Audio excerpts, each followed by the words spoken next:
Hey everybody, welcome back to the channel. My name is 3-Chord Dave, and today we're going to take another look at some guitars which might be worth investing in for the future, but we'll see how that goes in just a moment. As you're here right now, it would really help me out if you could hit that subscribe button down below. Also hit the like button on the video so you know if this is the kind of content that you enjoy, you'll get more of it. And if you don't hit like, and you really do like the videos, it's your fault if I make no more of these videos. So thanks for that, guys. So now let's get straight into it. Now, a couple of days ago, we spoke about guitars that might be worth investing in for 5 to 10 years down the road, because of course guitars can be investments. So what I thought I would do is look for guitars that were not necessarily, say, collector's items in terms of when they were made, or like vintage guitars and so on, but had that little extra something special. And I found 5 or 6. I'm still not sure about one of them, but I found 5 or 6 that might be worth investing, keeping safe, maybe even playing a little bit. So let's have a look at them, see what you think, and of course leave your thoughts and ideas in the comments about what you would like to see in a collectible guitar, or whose guitar you would like to see, because all of these of course are signed guitars. And I'm going to start off with number 1, which is a Rolling Stones signed guitar. Well, kind of. It's signed by Keith Richards and Ronnie Wood, the 2 guitar players from the Rolling Stones. So pretty cool. You know, you can't get much better than that. Now it's a it's a white Fender Stratocaster. Nothing wrong with that, except, well, I suppose they do play Fenders themselves, but they are kind of both well known for different models. Keith Richards synonymous more with a Telecaster, Ronnie Wood with probably an L6, Gibson L6 you would think. But this guitar, if you wanted to buy it and put it in your personal collection right now on Reverb, would cost you $14,995, which is, I mean, look, these guys are not going to be around forever. They're not going to be able to sign guitars. They're some of the biggest bands, some of the biggest rock stars probably of all time. However, there's another option. Now, this is my option 1.5 as we're going along here. There's another Rolling Stones version of a signed guitar available on Reverb. It's a Strat, it's red, and it's a little bit cheaper. It's $12,995.95. So it's a good, a full, in fact, $2,000 cheaper. And it has 2 extra signatures. So I don't know if it's Mick Jagger or Charlie Watts, but one of them is causing this guitar to reduce in value from the other guitar, which has just Ronnie Wood and Keith Richards' signature on it. Now this is a Squier, not a Fender. It shouldn't affect the value that much. It's the signatures really that you're paying for. It's the memorabilia. So for me, if you are a big Rolling Stones fan, or a big Keith fan, or a big Ronnie Wood fan, the one to go with here is the red Strat. You're going to get Mick Jagger, Charlie Watts' signature on there as well, and you're going to save yourself $2,000. You do need to pay $13,000 just to get in on this though, so that might price a few of us out of the out of the opportunity. One that I thought was a little bit interesting though is what I'm calling number 2 on the list. So this is a black Epiphone Lucille BB King signature model. Now these came out I don't know, like 2010, 2012, but they were a really sought after edition at the time, really well made Epiphones. I remember them being about $7.99 when they were released here in Ireland at least. So, you know, who knows what they were elsewhere. BB King, of course, one of the biggest blues legends of all time. Music would not be what it is today without BB King existing at some point. So, you know, this is a phenomenal guitar, historic, and it's signed by the man himself. Now, he signed a lot of guitars in the latter days, that's true, but this guitar is available now for $1,000. That's a deal. I mean, come on, like you can pick up a non-signed version of this between $600 and $950 on the used market. Imagine paying $950 and knowing you could have had a BB King signed copy of this guitar for just an extra $50. Maybe you probably even have the wiggle room to, you know, negotiate down to $950.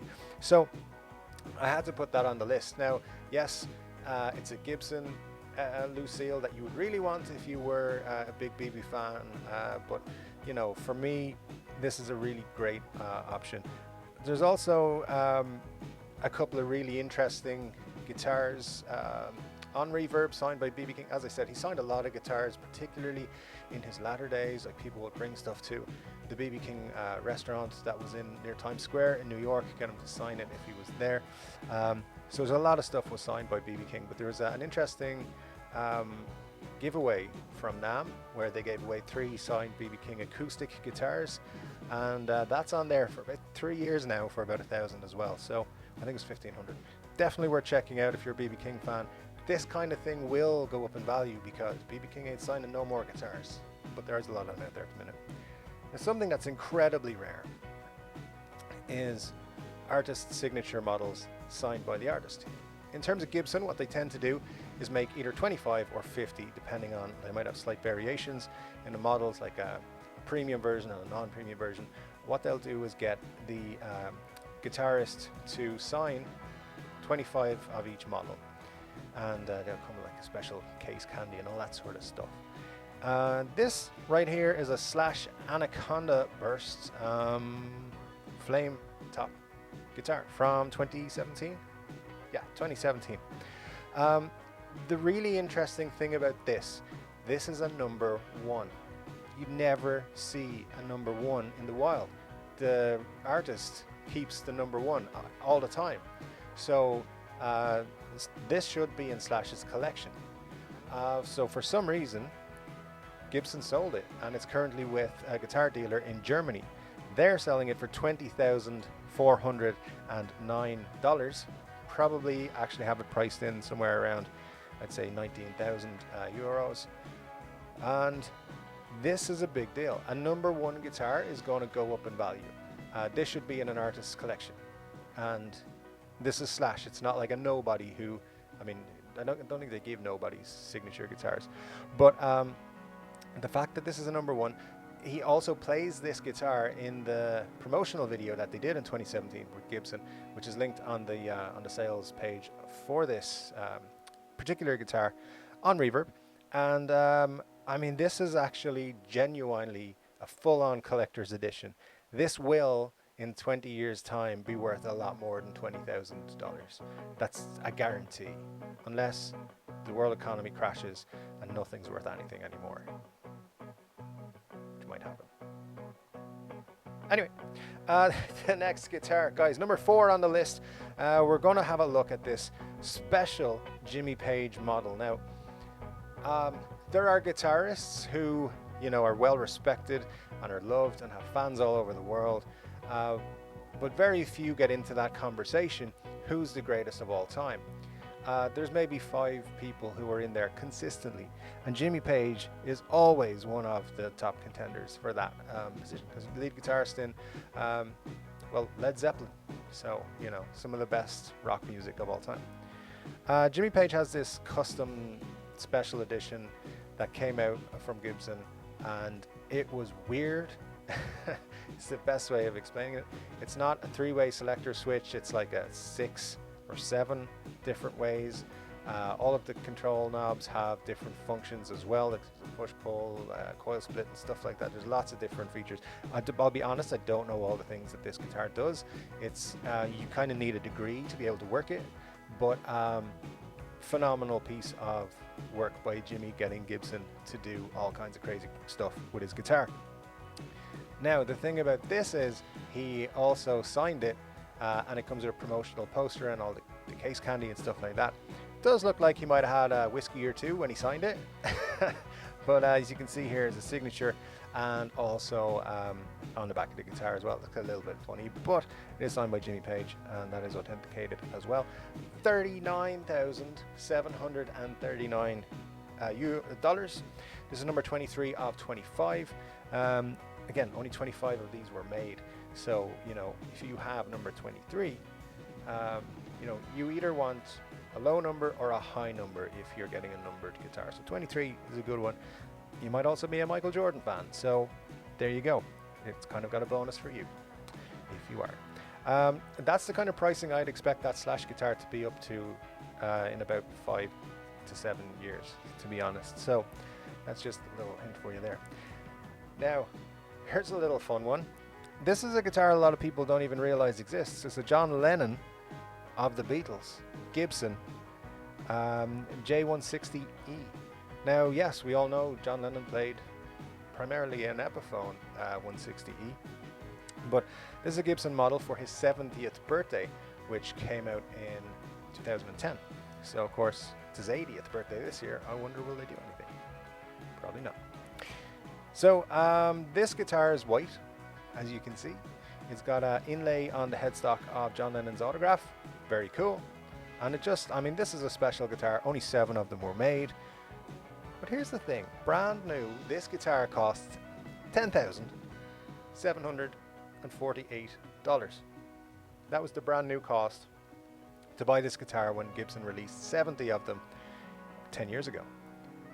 This is for sale from a musician in the UK for $7,657 US. Now, I have a theory as to why the price has been reduced. I looked all over this guitar to see where the signature was.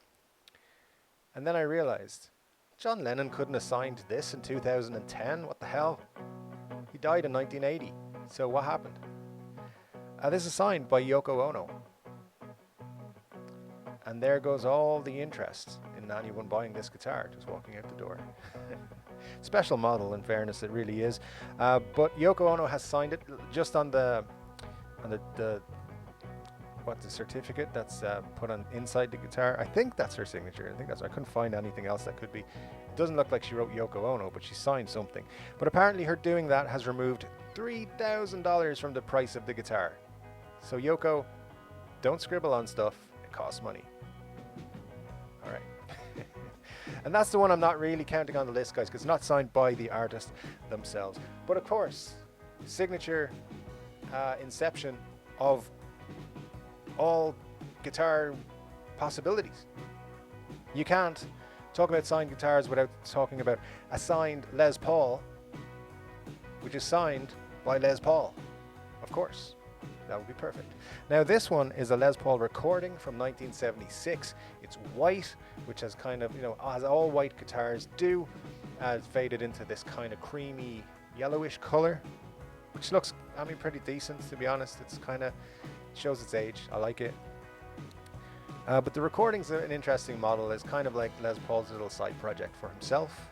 And if other people wanted it, like, cool, great. So this initially, and I think I've spoken about it in a video before, was $17,500, but nobody was buying it for that price. So the dude has reduced it to $9,999. Imagine being able to reduce your price by that much. You know what it means? It means you were trying to rip people off in the first place. So yeah, don't do that. That's bad. It's a bad rip-offer person. So guys, but what I will say is every guitar we've mentioned on this list at some point is going to go up in value. Les Paul ain't signing no guitars anymore. Hopefully Yoko Ono isn't. Jimmy Page is going to get to that particular model. There are only 25 of them. And it's already at $40,000. The Slash Anaconda Burst, if I had $20,000 sitting in my bank account, if I was saving up for a mortgage or something, I'd buy that guitar and I'd try and explain it to the bank later. I'd be like, this is going to be worth it in 5 to 10 years time. I really do think that guitar is going to shoot up in value. It's probably got a cap of around 50,000, as in what it will ever be worth. But it's definitely going to go up from what it's worth at the moment. It's a number one. You don't see number ones available on the free market. I'm surprised it's still available. The reason it's probably still available is that Slash guitar, without it being a number one, would cost somewhere around 14 to 15,000 at the moment on the used market. But all of these guitars, I think, are going to be worth a lot of money going forwards. They're definitely going to appreciate. Worst case scenario, they're going to keep their value. So those are my guitars, guys, that are signed and are memorabilia, which will most likely make you money.